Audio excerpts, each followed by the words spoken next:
नमस्कार, स्वागत है आप सबका। आप देख रहे हैं प्रिय रंजन भारती रिपोर्ट्स। मैं प्रिय रंजन भारती। बिहार में अभी एक ही सूत्र वाक्य चल रहा है, नीतीश कुमार के बाद कौन। नीतीश कुमार की समृद्धि यात्रा पूरी हो चुकी है और 30 जनवरी को यानी सोमवार को वो अपने पद से जो उन्होंने विधान परिषद की सदस्यता के नाते मुख्यमंत्री पद को धारण किए हुए हैं, तो विधानसभा परिषद की सदस्यता से त्याग पत्र देंगे, क्योंकि 14 दिनों के भीतर राज्यसभा का सदस्य चुने जाने के बाद उन्हें राज्यसभा की सदस्यता का शपथ ग्रहण लेना है। अब इसलिए ये कोरम निर्धारित है, उनको एक सदन विधान परिषद की सदस्यता को त्यागना होगा और इसके लिए सोमवार की तिथि मुकर्रर की गई है, वो इस्तीफा देंगे और राज्यसभा की सदस्यता अगले कुछ दिनों तक जो अंतराल है, जो विधान रखा गया है, उसके अंतर्गत वो राज्यसभा की सदस्यता ग्रहण कर लेंगे। लेकिन राज्यसभा का सदस्य रहते हुए भी वो कमोबेश 60 दिनों तक यानी अप्रैल मई तक वो मुख्यमंत्री बने रह सकते हैं। मुख्यमंत्री कौन बनेगा, भारतीय जनता पार्टी का होगा, ये कहा तो जा रहा है। और समृद्धि यात्रा के दौरान उन्होंने सम्राट चौधरी जो उप मुख्यमंत्री हैं इस सरकार में, उनकी पीठ पर इस नाते कई मर्तबा हाथ रखा है और नारे भी लग चुके हैं कि अगला मुख्यमंत्री सम्राट चौधरी ही होंगे। लेकिन सम्राट चौधरी नहीं बनेंगे, ये बात भी लगभग तय है, क्योंकि भारतीय जनता पार्टी ये बाखूबी जानती है कि नीतीश कुमार की पसंद वो ही होगा जो वो चाहेंगे। और सम्राट चौधरी को लेकर के जो बातें कही जाती रही है, उसका खुलासा विजय कुमार चौधरी जो राज्य सरकार में संसदीय कार्य मंत्री हैं और नीतीश कुमार के खास, उन्होंने बिल्कुल साफ तरीके से कह डाला था कि नीतीश कुमार हर कुछ याद रखते हैं।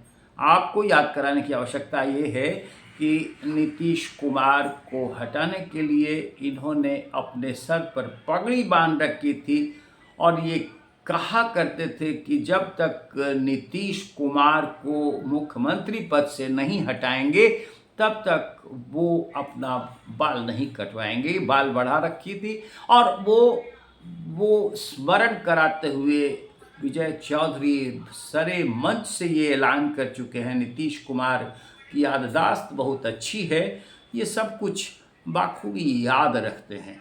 तो ये तय मानिए। और दूसरा, ट्रैक रिकॉर्ड कहता है कि अब तक नीतीश कुमार ने जिसकी भी पीठ पर हाथ रखा और जिसे भी उत्तराधिकारी घोषित किया, उसके ना होने की गारंटी तय हो जाती है उसी दिन से। ये आप इतिहास देख लीजिए, आरसीपी सिंह और उपेंद्र कुशवाहा से लेकर प्रशांत किशोर और तेजस्वी यादव तक इस श्रृंखला में कई नाम हैं जिनकी पीठ पर नीतीश कुमार का वरद हस्त वाला हाथ पड़ा कि ये हमारे उत्तराधिकारी बनेंगे। वो उत्तराधिकारी नहीं बनाया जा सका, इसलिए कि ये इक्वेशन है, ये समीकरण है, नीतीश कुमार के पेट में दांत है, वो भीतर से क्या करेंगे ये सब कुछ अंदाजा लगाया जा सकता है, लेकिन इसकी घोषणा वो जो करते हैं वो करके नहीं दिखाते। राजनीतिक फलके में ये बात हो रही है। अब दूसरा ये महत्वपूर्ण तथ्य है कि एनडीए की सरकार होगी और एनडीए का मुख्यमंत्री होगा। इसमें जनता दल यूनाइटेड ने जो हाल के दिनों में अपनी लक्ष्मण रेखा खींची है, उससे भारतीय जनता पार्टी की परेशानियां बढ़ गई हैं। नीतीश कुमार अपनी पसंद का मुख्यमंत्री चयन करेंगे, यानी उत्तराधिकारी उनका कौन बनेगा, इस बात पर निर्भर करेगा कि नीतीश कुमार की पसंद का वो मुख्यमंत्री है या नहीं, जिसे भारतीय जनता पार्टी मुख्यमंत्री के पद के लिए प्रस्तावित करती है। तो यानी एक लक्ष्मण रेखा खींच दी गई है कि नीतीश कुमार की पसंद होना ज़रूरी है। अब नीतीश कुमार किसे पसंद करेंगे, भारतीय जनता पार्टी का कौन सा नेता होगा ऐसा जो नीतीश कुमार की पसंद का होगा, ये अंदाज़ा लगाया जा सकता है, लेकिन कहना बड़ा कठिन है कौन सा व्यक्ति होगा।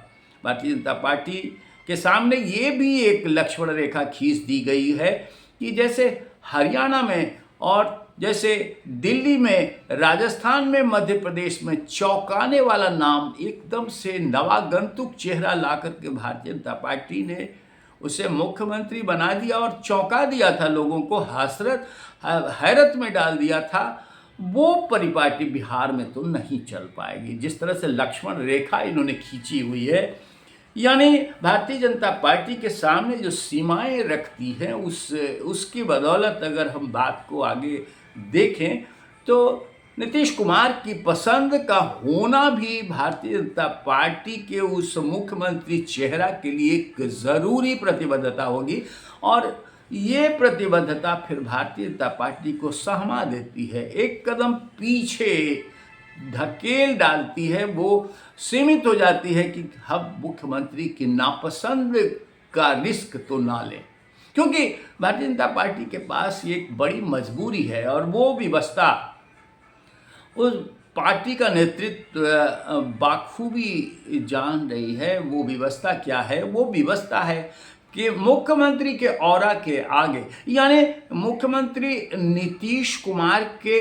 व्यक्तिगत क्रिया प्रणाली और उनके व्यक्तित्व का जो असर बड़ा और इतना बड़ा वोट बैंक महिलाओं के साथ साथ लगभग ईबीसी और ओबीसी तबके का, गैर यादव समाज जो पिछड़ा वर्ग का है वो, और ईबीसी अति पिछड़ी जातियों का वर्ग समूह, जिस तरह से लगभग 16-17% आबादी नीतीश कुमार का वोट बैंक बनकर चिन्हित हो गई, उस वोट बैंक की गरज है भारतीय जनता पार्टी को और उस वोट बैंक को बनाए रखना चाहती है। इसलिए उसके सामने एक बड़ी लक्ष्मण रेखा खींची हुई है कि वो नीतीश कुमार को की नापसंद को आगे ना करे, नीतीश कुमार की पसंद को लेकर के ही चले, ताकि उनका जनाधार और उनके व्यक्तित्व का असर भी भारतीय जनता पार्टी के साथ बना रहे,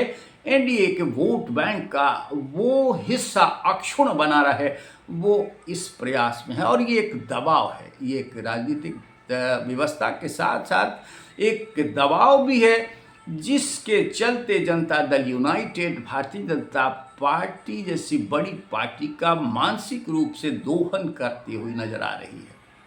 नीतीश कुमार की पसंद कौन होगा? कुछ चेहरे हैं जिन्हें लेकर के बात बनी है, मैंने भी कई वीडियो साझा किए हैं, लेकिन अब कहना बड़ा कठिन है, इसलिए कि 2 आदमी को तय करना है और तीसरे की बंदिश बल लक्ष्मण रेखा के रूप में आ गई है नीतीश कुमार की पसंद का।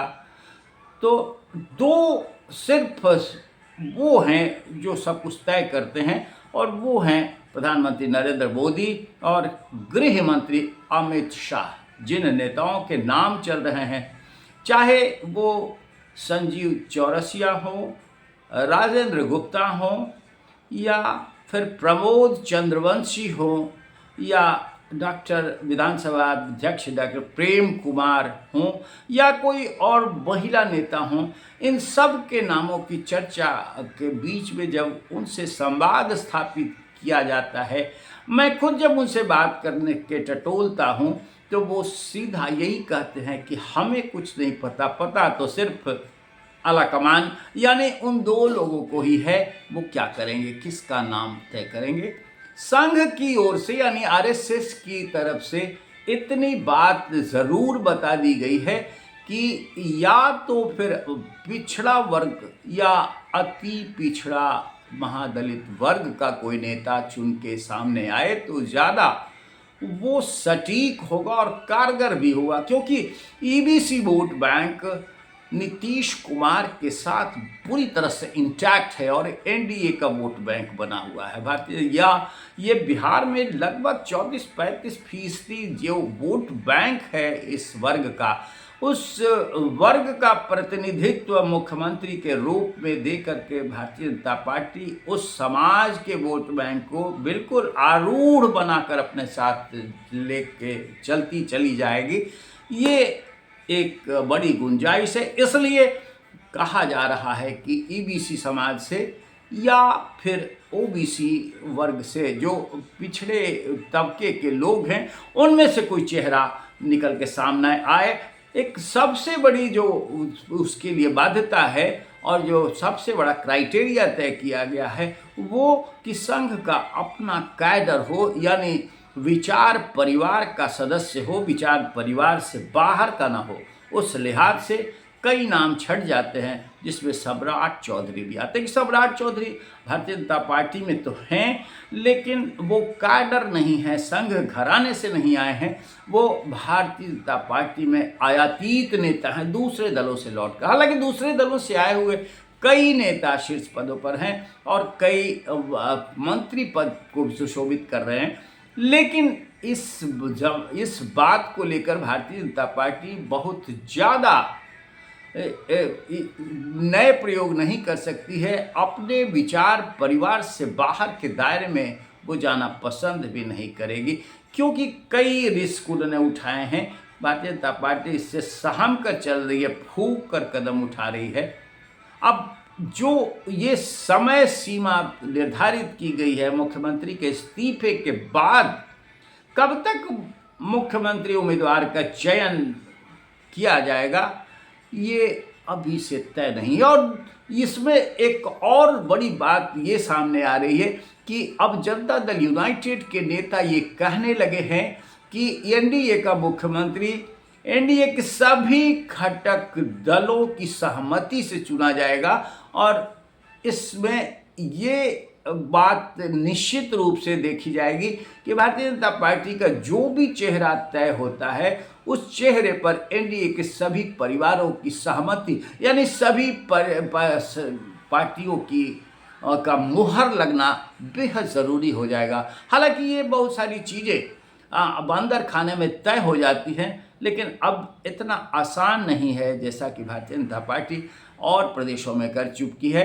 बिहार में वो नहीं करेगी क्योंकि सामने नीतीश कुमार है और नीतीश कुमार को इतने हल्के से भी नहीं लिया जाना चाहिए। अगर हल्के से लेगी भारतीय जनता पार्टी तो फिर उसके भी और कारनामे सामने आने लग जाने का खतरा बढ़ा रहता है। फिर पैर पंखों के भी लग जाते हैं और पंखों के भी पैर लग जाते हैं। इसलिए इन सारी बातों को ज़मीन पर उतारने के लिए भाजपा को लक्ष्मण रेखा के अंदर चलना ही पड़ेगा, और नहीं तो फिर आसमान बड़ा खुला हुआ है।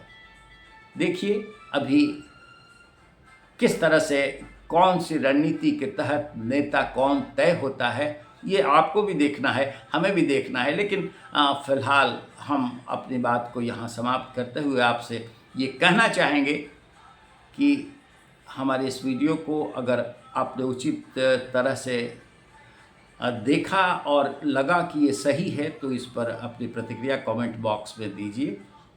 हमारे चैनल पर रंजन भारती रिपोर्ट्स को सब्सक्राइब नहीं किया है तो इसे सब्सक्राइब कीजिए और लाइक कीजिए, शेयर कीजिए। फिर मिलते हैं, नमस्कार।